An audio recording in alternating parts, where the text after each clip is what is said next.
viejo pago de mi niñez. Cayendo la tardecita, me fui muy lejos de 33. Cayendo la tardecita, me fui muy lejos de 33. Silbando. Bueno, elegí a los olimareños porque si hay un tópico, acaso, que puede identificar a este escritor Julio César Rosa en materia de literatura, bueno, tal vez ese tópico es el tópico del viaje imposible, del paraíso perdido, de la lejana tierra mía. Y elegí a los olimareños desde luego porque el prosista, narrador, periodista, político, miembro de la Academia Nacional de Letras, Julio César da Rosa, lo mismo que los olimareños, bueno, viene de allá, viene del departamento de 33, lejos de 33, cantan los olimareños, y nació allá el 9 de febrero de 1920. Entonces, en este 2020 se están cumpliendo 100 años de su nacimiento. En el año de su centenario no faltaron los homenajes, atentos a su vida y a sus libros, pero tampoco faltó la polémica.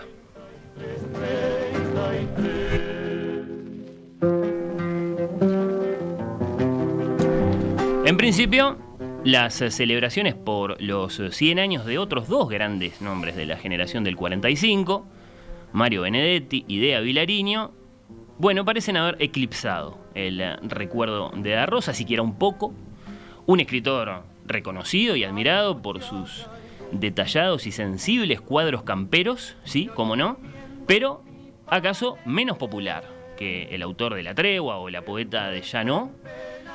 Después, ese eclipse podría tener también su dimensión de marketing editorial y aún su dimensión política. Vicisitudes estas que pueden ameritar interesantes discusiones. Esta mañana les proponemos volver sobre la figura de Julio C. da Rosa, su vida, sus novelas, sus cuentos, para saludarlo como gran escritor uruguayo, que lo es, y también para discutir algunos puntos inevitablemente controvertibles. ¿Qué competencias determinan, por ejemplo, la popularidad de un escritor? ¿Lo deciden los lectores esto a través de sus sinceras preferencias o inciden otros factores que pueden derivar después en grandes negligencias o incluso en injusticias por parte de una cultura? Por otro lado, ¿nos importa la afiliación política de un escritor en el momento de hacer una valoración o simplemente a la hora de decidir una lectura? ¿Debería Julio C. da Rosa ser un escritor más famoso para los uruguayos, más leído, más editado, más traducido luego y exportado? Bueno, en este diálogo nos acompañan dos entusiastas lectores de da Rosa y dos importantes protagonistas del mundo literario aquí en Uruguay. El editor Alcides Abella, director de Ediciones de la Banda Oriental, que es un sello muy ilustre y además es el sello que llevan, los tengo acá conmigo, varios de los libros de da Rosa que encontramos ahora mismo en las librerías. Alcides, bienvenido, gracias por acompañarme. Buenos días, muchas gracias. Y por otro lado, el escritor, periodista y actual director de nuestra Biblioteca Nacional, guardiana, por cierto, vale este subrayado, de valiosísimos documentos darrosianos, Valentín Trujillo. ¿Estás por ahí, Valentín? ¿Cómo andás? Hola Fernando, hola Alcides, un saludo para todos los oyentes, un gusto poder charlar con ustedes esta mañana. Bueno, igualmente para mí, para nosotros, y bueno, me gustaría que comenzaran contando cada uno cuál ha sido su historia particular con este escritor, con la figura, con los libros de Julio C. da Rosa, esa primera noticia sobre quién es da Rosa, esa primera lectura, esa primera opinión. A ver, Alcides. Para hablar de Julio da Rosa, voy a hablar de mí mismo. No, lo digo, se dio una coincidencia personal. Yo nací en el interior, viví hasta los 18 años en Mercedes. Vine a Montevideo y por esos avatares raros me incorporo a una mínima artesanal editorial que estaba empezando a crecer de a poquito, que se llamaba Ediciones de la Banda Oriental. Eso era en el año 66. Y en el año 66, cuando llego ahí, la editorial era un chiquilín de 20, 21 años, digamos. Era tipo Che Pibe, llevar y traer las cosas, digo, la editorial éramos Ravioli y yo nada más, a medio horario. Justamente lo primero que encaramos en el año 66 es la edición de Cuentos Completos de Julio da Rosa. Es decir, en el año 66, Banda Oriental, Ravioli específicamente, encaró la edición de un volumen de 300 páginas que reunía todo lo publicado de los años 50 en adelante por Julio da Rosa, y donde está parte muy significativa de su creación. Y entonces para mí ocurrió ahí un primer descubrimiento y también un deslumbramiento de ver una literatura tan potente y sobre todo cómo de alguna manera me recreaba paisajes que, al ser yo del interior, de alguna manera me recuperaba vivencias y demás que quizás estando en Montevideo se iba perdiendo. Esa fue la primera impresión en el año 66. Y ahora que ojeo el libro veo que ya en el año 66 el propio da Rosa anunciaba la edición de Mundo Chico, una obra monumental que se publicaría en el año 75. Y ahí entonces la otra cosa que me asombró de muchos escritores, y específicamente de da Rosa, y es la persistencia, el insistir permanentemente contra viento y marea, más allá de las vicisitudes personales, políticas, sociales y demás, persistir en esa tarea de escribir, y eso solamente ocurre con narradores de pura cepa. Ese amarillento ejemplar que tenés ahí, Alcides, sí, es el ejemplar, digamos, es testimonio de aquello que estás contando. Es absolutamente testimonial, incluye varios libros de cuentos, Cuesta Arriba, De Sol a Sol, Camino Adentro, e incluye esa maravilla que es Juan del Desamparado, que habitualmente integra los planes de secundaria y se da en secundaria. Bien, libro amarillento del año 66. Bueno, a ver, Valentín Trujillo, ¿cómo se encontró con da Rosa? ¿Qué fue lo primero que pensó? A ver qué nos cuenta. Bueno, una de las cosas lindas que de la relación, también creo que coincide un poco con Alcides, hablar de un autor admirado también de alguna forma es hablar de uno mismo, ¿no?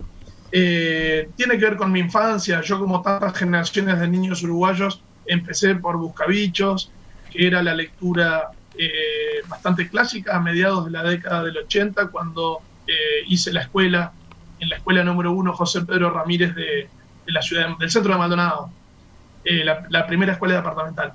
Y por supuesto que a medida que uno va creciendo, las lecturas van cambiando, las percepciones van cambiando, la forma de recepción de un autor obviamente que muta y varía, pero en el caso concreto de Buscabichos es un fenómeno muy mágico, muy milagroso, porque me gustaron mucho de niño en la lectura que podríamos llamar como primaria o quizá ingenua, inicial, y luego volví a Buscabichos en distintos momentos, y ahora en este año en el que tuvimos que participar en tantas actividades y volver a releer a Julio da Rosa, uno vuelve a esa lectura iniciática y sigue teniendo el mismo toque, los escarabajos, ¿no? Los toritos vuelven a caminar e incluso se nota, eso lo puedo percibir hoy, por supuesto, con otro bagaje y otros tiempos de vuelo, ¿no? Y de lectura, en esa supuestamente sencilla sintaxis de la escritura infantil o juvenil de da Rosa, también hay un gran autor. Había un escritor atrás que no solamente quería enganchar o convencer a los niños en el inicio de una narración breve, sino que además hay una forma de ver el mundo, hay una concepción, te diría que del universo, de dónde está parado el hombre con respecto a la naturaleza. En fin, creo que es un autor maravilloso y esa fue mi lectura inicial, y me gustaría hacer un pequeño apunte, un pequeño asterisco con mi última lectura, porque yo hasta este año desconocía Mundo Chico, que es esa novela absolutamente maravillosa de más de 500 páginas, bueno, dependiendo de la edición, que creo que es la obra total de da Rosa, ¿no? Si podemos hablar de un alfa y un omega en su obra, no cronológico, sino estructural, creo que si Buscabichos es la pequeña grajea inicial, Mundo Chico es todo un universo, es todo un postulado sobre el realismo rural y sobre el Uruguay profundo, como nunca se vio, creo yo, en la literatura nacional. Su magnum opus, podría decirse, Mundo Chico, sí. Totalmente. Y vos decías, Valentín, lo descubrí hace poquito. Creo que mucha gente, ¿no? Vimos hace poquito en un documental que se difundió a través de Televisión Nacional, bueno, varias voces participando allí. Y recuerdo a Wilfredo Penco decir, bueno, recién ahora lo estamos descubriendo, este libro. ¿Acaso la nueva edición de Banda Oriental ayudó mucho en ese sentido? Bueno, Valentín ya hizo el recorrido de su primer descubrimiento a la valoración que hace ahora Alcides. Pasaron los años, pasó la literatura, vos te maduraste como lector. ¿Qué valoración haces? ¿Ante qué clase de escritor estamos? Digamos, lo decía Valentín, Da Rosa transitó diversos ámbitos, algunos fue tipo ensayo y demás. Quizás no es el Da Rosa que me entusiasma más, la parte de esa ensayista, con algunas tesis interesantes, pero que quizás a la distancia suenan un poco ingenuas, en esa dicotomía campo-ciudad. Sobre esto quiero volver, la dicotomía campo-ciudad. Y básicamente entonces, después, claro, encontré estos cuentos, no solo Las Maravillas, como dije antes, de Juan de los Desamparados, Hombre Flauta, por ejemplo, es decir, cuentos excepcionales, que de alguna manera, lo que pasa es que hay un tema, yo caminé parte de mi vida con Da Rosa, que digo, de alguna manera quizás crecí, digamos, entre tantos escritores que me tocó conocer, crecí con la cercanía, primero de un ser humano, de una bonomía, de una afectuosidad formidable, de un tono, digo, en el trato realmente muy cordial, muy amable, muy preocupado por el otro, preguntándole a uno por cómo estaba uno realmente y demás. No solo entonces el nombre personal, sino que, yo qué sé, 2 años después de esto se nos cayó Da Rosa, después del 66 quiero decir, ¿no?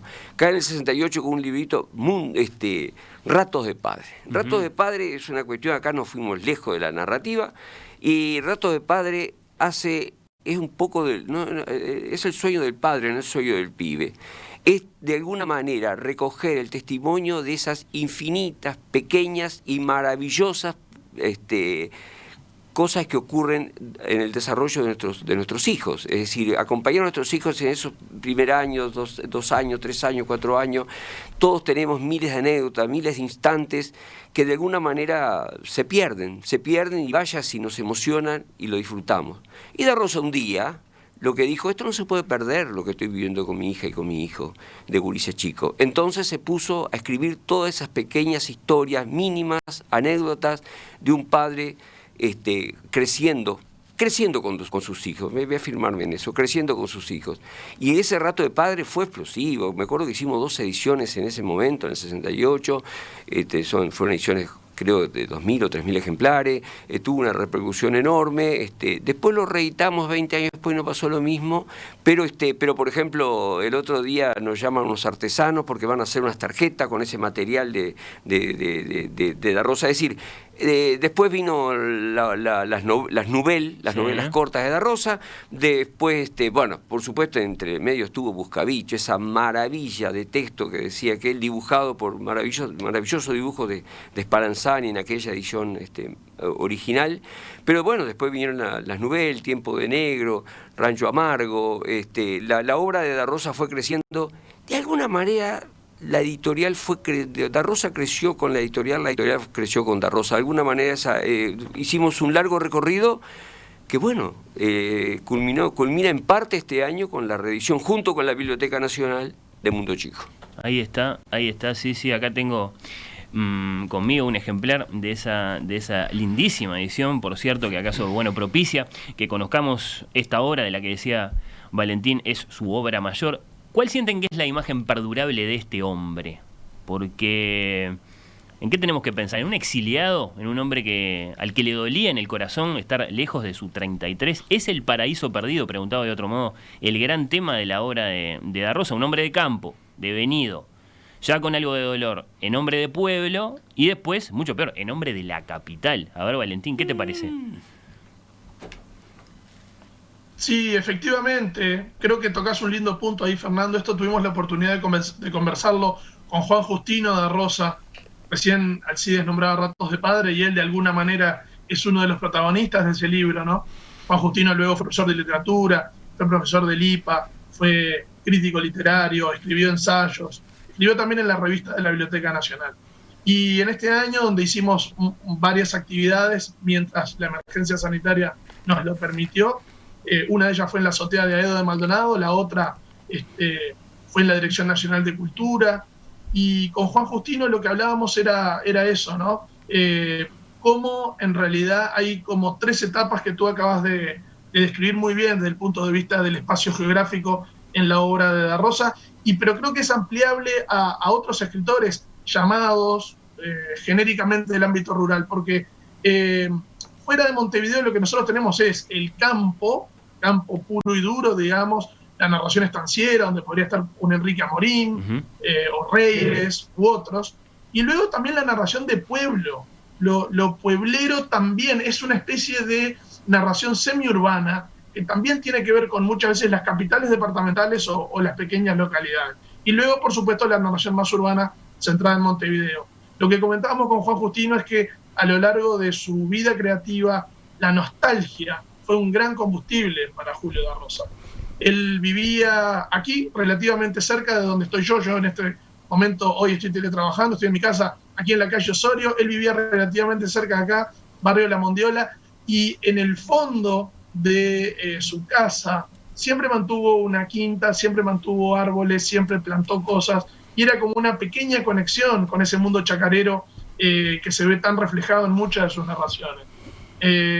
Yo no sé si la palabra exiliado capaz que suena un poco fuerte, ¿no? Y tiene un componente, bueno, político, que no sé si es el caso de Da Rosa, pero sí, efectivamente, creo que él le sacó mucha...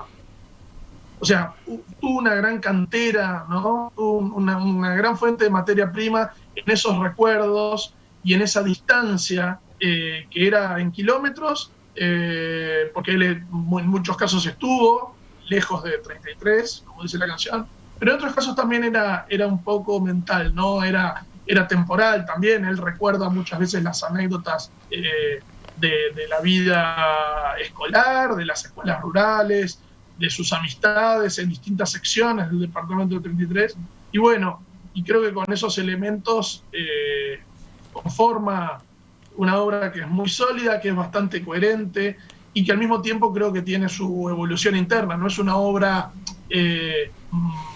paralizada, no es una obra monolítica, sino que, bueno, tiene un diálogo interno, pero al mismo tiempo creo que tiene su evolución.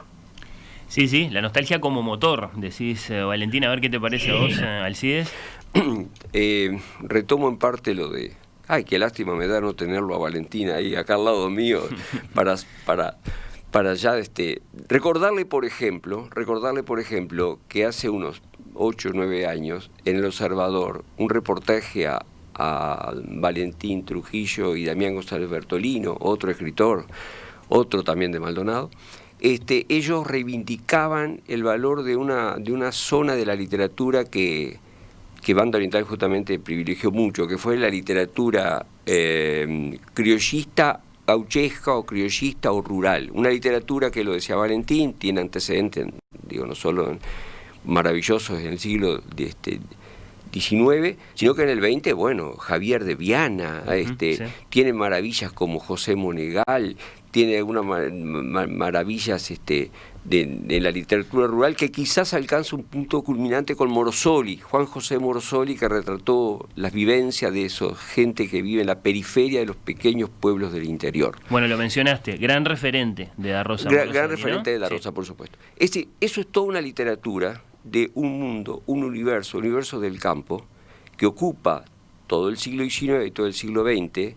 De alguna manera el campo en estos últimos 10, 15 años ha cambiado, pero todavía se conserva. Y acá viene lo primero, por eso que esto quería decir, conversarlo con Valentín. Es decir, el tema consiste que Montevideo ha vivido ajeno a ese mundo. Ha vivido que de Montevideo tiene estos días he estado pensando bastante en eso. Montevideo ha adquirido en los últimos tiempos una identidad muy fuerte, muy propia, hicimos un libro ahora de Arana y le pusimos Pasión por Montevideo, y genera una pasión, hay una identidad profunda, se ha creado una especie de identidad en la cual el montevideano se siente muy compenetrado, muy identificado con esta ciudad, que es muy linda, por supuesto, con su música, sus paisajes, sus paseos, su vida cultural y su vida, la Feria Tristán Narvaja, por ejemplo. Ahora esta ciudad es tan potente que de alguna manera ha ignorado que de las piedras para afuera está el resto del país. Y ese resto del país tiene otra vivencia, tiene otro mundo, vive, por ejemplo, mucho más pegado al mundo del campo, aún hoy.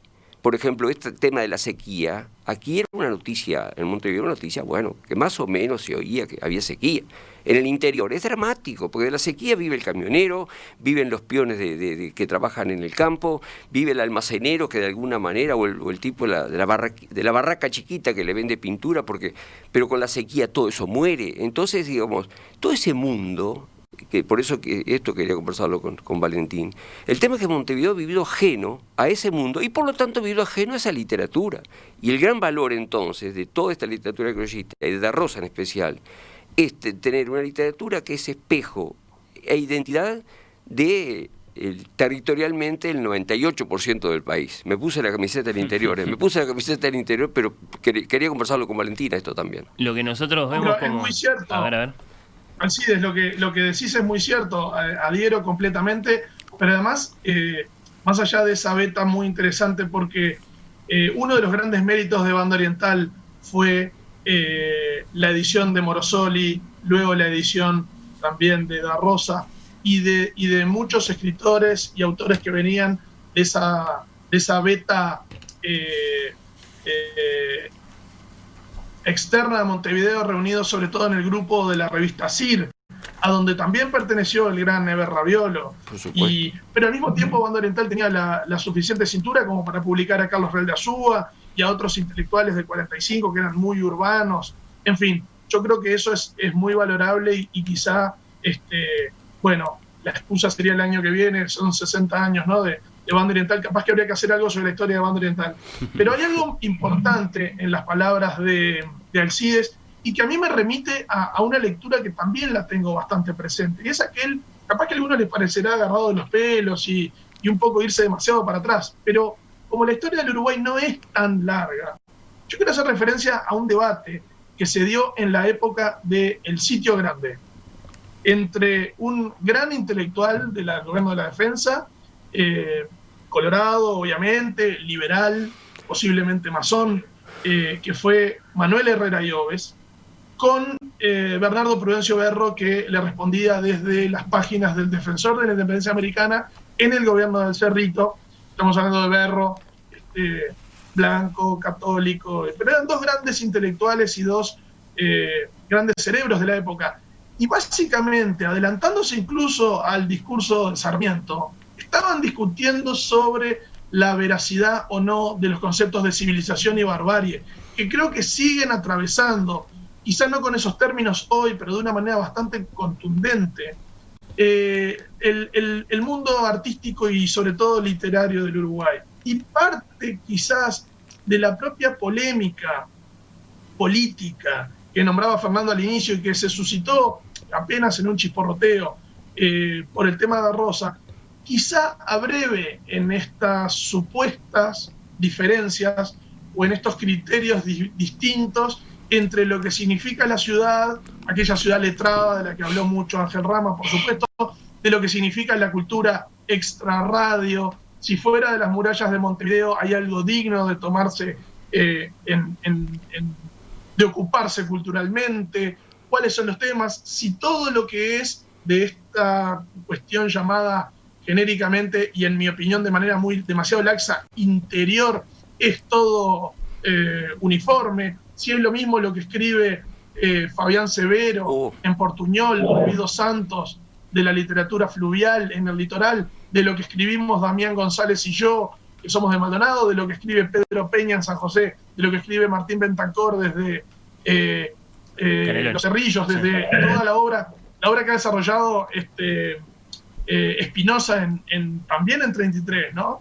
Entonces, creo que ahí hay un posible tema de debate que es interesante, que creo que sigue estando vigente, que lo tuvo en su interna el 45. Por eso nos pareció importante en esta administración reivindicar otro 45, que fue de alguna manera distinto al de Benedetti y al de Idea Vilariño, y está muy representado en Julio da Rosa, porque el 45 fue una generación con un montón de caras. Y bueno, entendíamos que había algunas que habían quedado claramente soslayadas. Recordemos que la fecha de Julio da Rosa fue el 9 de febrero de este año, o sea, estaba la administración anterior, olímpicamente se lo comieron, no hubo ninguna referencia oficial a eso, y creo que si se logró un diálogo y darle mayor complejidad a la generación del 45, fue justamente por reivindicar la figura de da Rosa.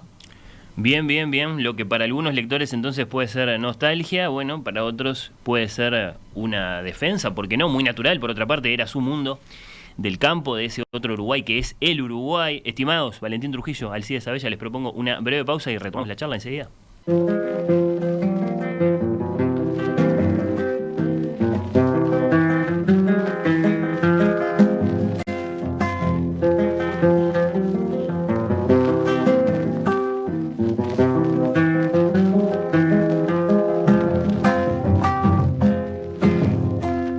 Un día me fui muy lejos del viejo pago de mi niñez, cayendo la... Lejos de 33, cantan los olimareños. Esta mañana estamos dialogando sobre la figura de Julio C. da Rosa. Me acompañan Alcides Abella y Valentín Trujillo. Hablamos un poco de sus libros, hablamos un poco de su vida. Y bueno, ahora me interesaría venir acá y pensar un poco el presente de este escritor que tiene su lugar en la literatura uruguaya y que propicia acaso desde ese lugar algunas discusiones, ¿no? La política ha influido, según la mirada de ustedes, Alcides, Valentín, en la valoración histórica y literaria de este escritor. Valentín decía, tuvimos un par de chisporroteos, ¿no? La cara de Benedetti, de Idea Vilariño, mucho más grande, por ejemplo, en algunos lugares de la ciudad, acá en Montevideo, tratándose de solo 2 de los 3 escritores que están cumpliendo 100 años en este 2020. Da Rosa no aparecía, eso produjo, bueno, alguna reacción. Después el episodio en Diputados con Sabini, con el ministro Da Silveira, ¿no? Benedetti y Idea Vilariño en letra grande, Da Rosa en letra chica, qué sé yo. ¿Qué les parece? ¿Ha influido la política en la valoración de este escritor? En lo que me es personal, quiero darle paso a Valentín en este tema. Más allá de Da Rosa, Benedetti y Idea, que los 3 son realmente excelentes creadores y son excelentes seres humanos, cualquiera de los 3. Digo, me tocó conocerlos a todos y realmente, digo, con su característica y demás, pero muy lindos seres humanos. Y eso no es moco de pavo en este negocio de la literatura. Pero concretamente respecto a lo político y demás, simplemente pensar que si vamos a mirar el arte en cualquiera de sus manifestaciones, la música, la pintura, la danza o la literatura, con los lentes de la política, vamos por mal camino, porque seguramente se distorsionan, los lentes de aumento se distorsionan y vamos a ver algo que queda como mamarrachesco, creo, además.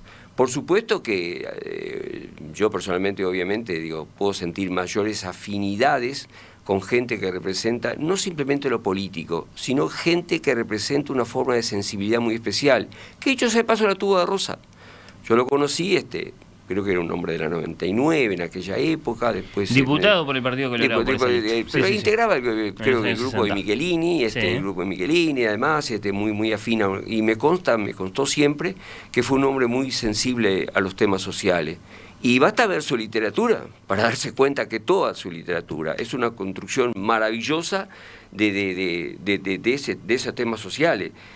No sé, digo, si me dejas un segundo, Valentín, digo, por ejemplo, cuando alguien dice que estoy hablando de una nota en Brecha de Matías Iguinís, 32 años, porque acá también está el tema de la mirada de los jóvenes o los veteranos de ese tema.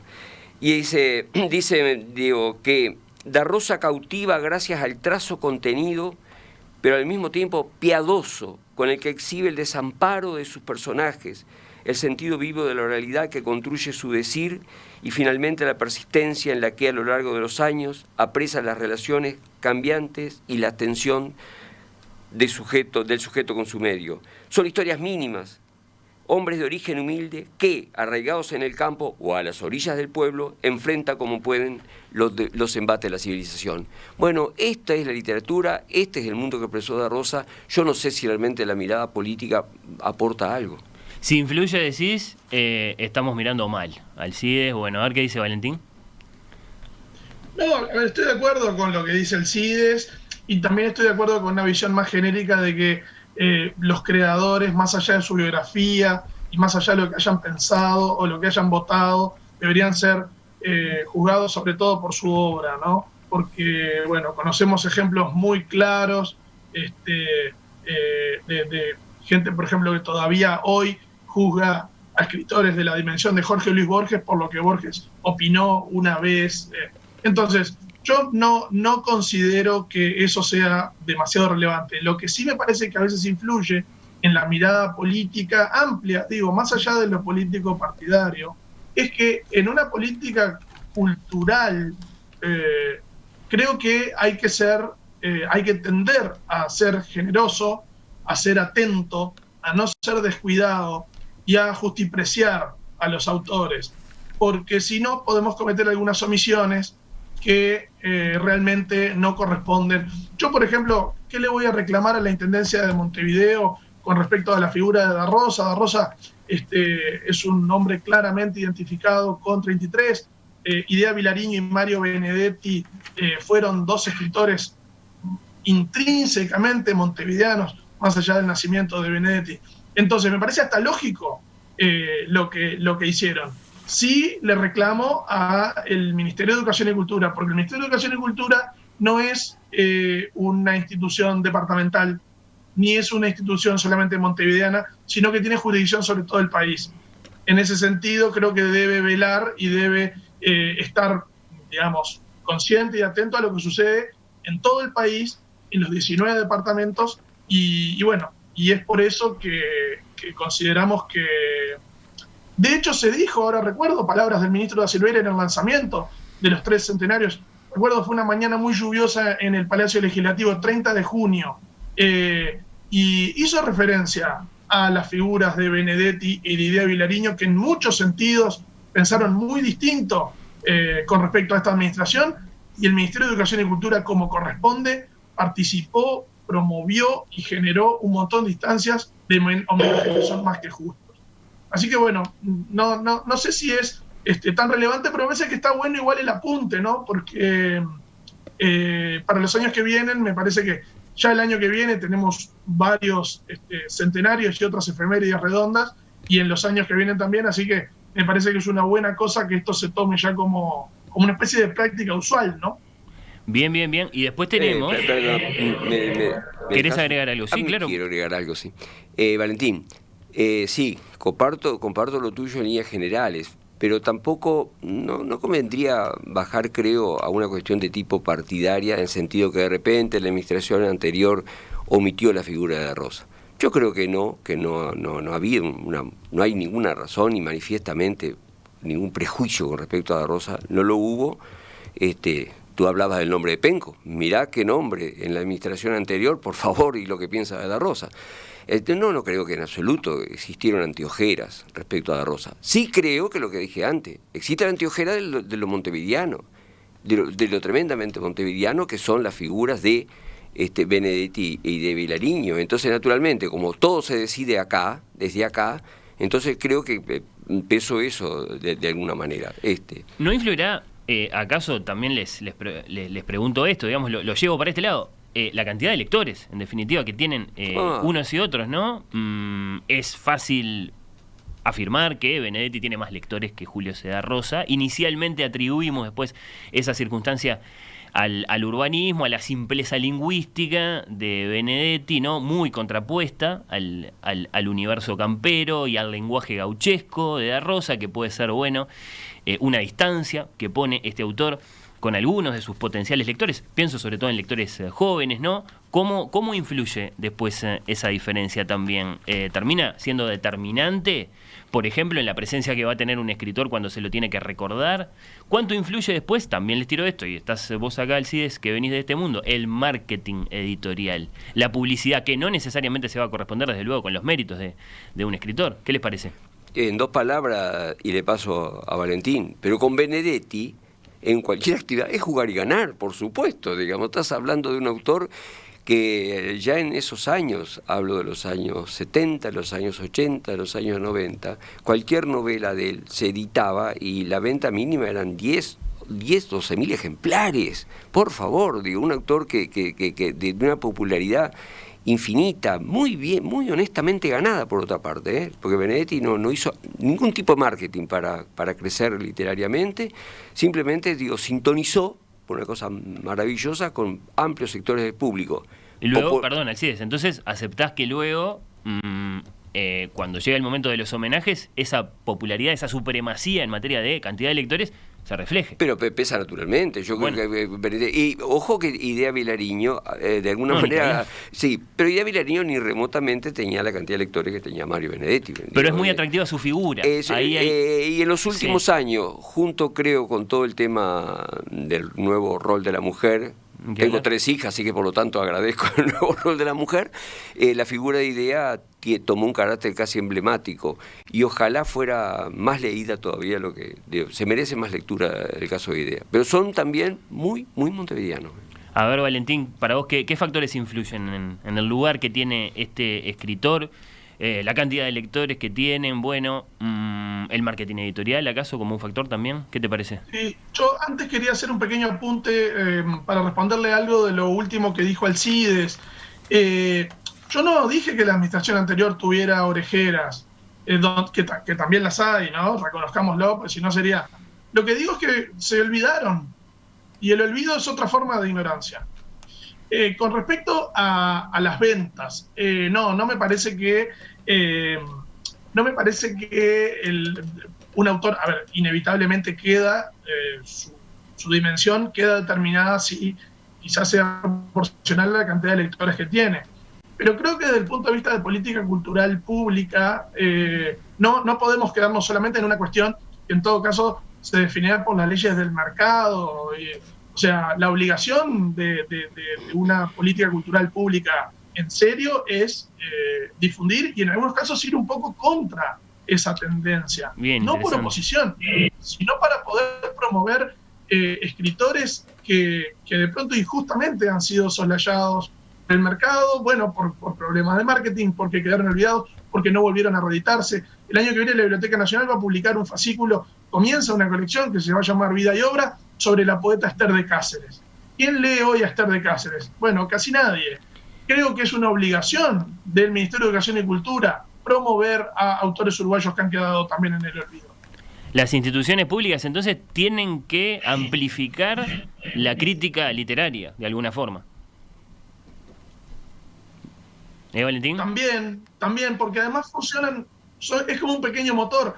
A ver, ¿por qué estamos hablando hoy contigo acá y en este espacio, en perspectiva, en un programa importante como este? ¿Por qué estamos hablando de Da Rosa? Bueno, porque también desde el Estado hubo una política de promoción y de difusión del escenario. Entonces, si esto hace que los oyentes vayan a buscar el libro o vayan a una biblioteca a leerlo o entren en internet a enterarse de quién fue, bueno, también creo que estamos ganando en ese sentido. Bien. Bueno, a propósito de eso, en el cierre lo que me gustaría es que, bueno, salgamos al encuentro de quienes se sienten curiosidad en este momento por la obra de este escritor con algunas pistas útiles. Alcides, vos sos el director de Banda Oriental. Representás varios libros que los lectores, los aventureros de las librerías, se van a encontrar, libros de Da Rosa en este momento en las librerías. ¿Cuál es ese acervo? ¿Con qué se van a encontrar? Contales. Digo, primero, que obviamente cuando ya llegaba el aniversario, la fecha de Da Rosa, por supuesto programamos algunas ediciones especiales, pero vino este año tan crítico que realmente puso en duda ese y varios proyectos más, ¿no? Digo, cuestionó todo. De todas maneras, por ejemplo, en este momento estamos trabajando en la edición de una nueva edición, digo, nuevamente ilustrada de Buscabichos, verdaderamente un clásico, quizás también el otro libro parecido, Gurises y Pájaros, también hacer algunos elementos. En el año 75, justo lo encontré ahora, hicimos un libro sobre actividades en Buscabichos, era un material que le proponía a los docentes, a los maestros, cómo trabajar Buscabicho en clase con cantidad de temas de lenguaje y demás. Bueno, no solo vamos a hacer una edición popular de Buscabicho, una nueva edición popular de Buscabichos, sino que además la vamos a acompañar de un material para que se pueda trabajar en clase.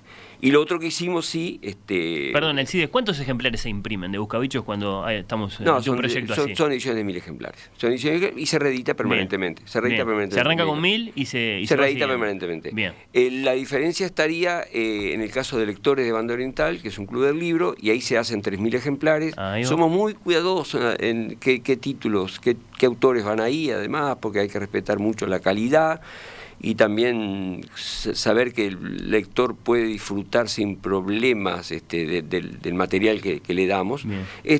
Y básicamente, por ejemplo, Lectores de Banda Oriental, este año editamos lo único que faltaba editar en esa colección, que es Rancho Amargo y Tiempos de Negro, con un prólogo de Karina Blixen. Me parece muy importante que menciones los materiales críticos que acompañan los textos de las obras de Da Rosa. Un prólogo justamente de Karina Blixen que cierra... Karina Blixen trabaja también en la Biblioteca Nacional, que cierra el prólogo, y yo creo que define bien en el conjunto de su obra, dice Karina, Da Rosa creó una comedia humana, un gran proyecto narrativo a la manera de Balzac, que se propuso rescatar la vida rural y pueblerina de un Uruguay que sentía que iba desapareciendo. Lo hizo con ambición de totalidad y actitud tentativa, con enorme respeto por la materia, los seres humanos, que trataba. Tal vez por eso sus personajes y sus historias mantienen una vigencia y una fuerza convocante que sigue desafiando al lector del presente. Yo diría que esto de Karina resume el pasado y el presente de Julio Da Rosa. Bueno, sí, vayan a buscar entonces quienes se sientan curiosidad de los libros de Banda Oriental de este autor. A propósito de esto mismo, Valentín, ¿qué tesoros darrosianos guarda la Biblioteca Nacional? Bueno, nuevamente, sí, yo quería decir, porque hay un último apunte que también es válido para la lectura política de la obra de Da Rosa. Mundo Chico, esta novela que no nos cansamos de alabar y que recomendamos su lectura, fue editada en aquel triste año de 1975, año de la orientalidad, un año en el que el gobierno militar, hizo una serie de festejos y demás por los 150 años de 1825. Y este libro quedó con esa sombra, lamentablemente, a lo largo de las décadas, quedó asociado, no tiene nada que ver con la dictadura, no tiene nada que ver con los militares, es la recreación de una serie de familias que viven en las sierras del arroyo Yerbal y Yerbalito, en el norte del departamento de 33. Si esto hubiera sido escrito en gótico sureño, Da Rosa hubiera ganado el premio Nobel. Esa es la verdad.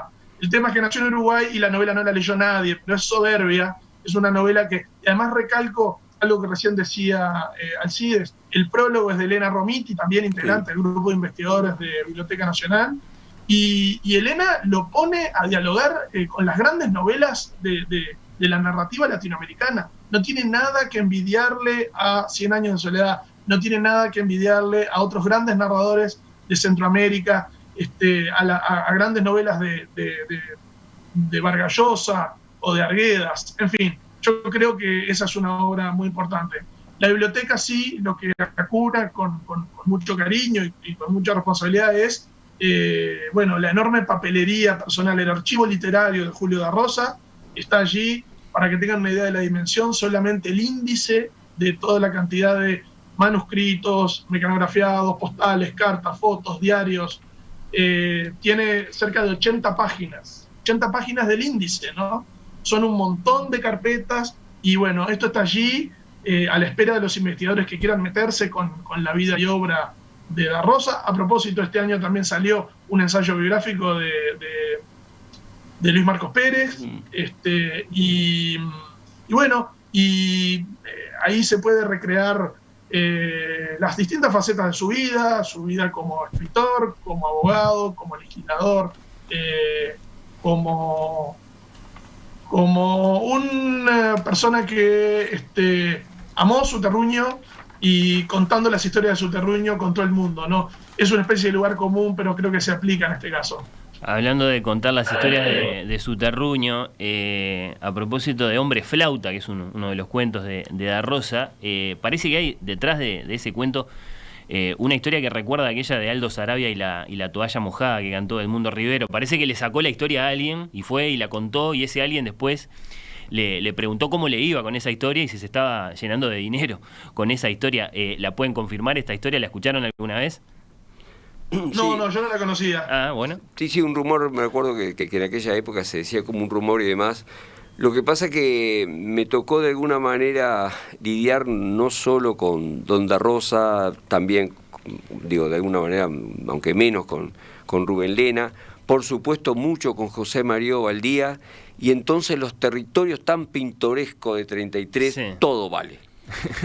Todo vale, todo vale. Otro recuerdo que acaso lo puede pintar bien este escritor, de esto sí estás al tanto seguro, Valentín, es que cuando le tocó estar en Diputados, uno de los proyectos en los que trabajó tenía que ver con la yerba, ¿no, Valentín? No, sí.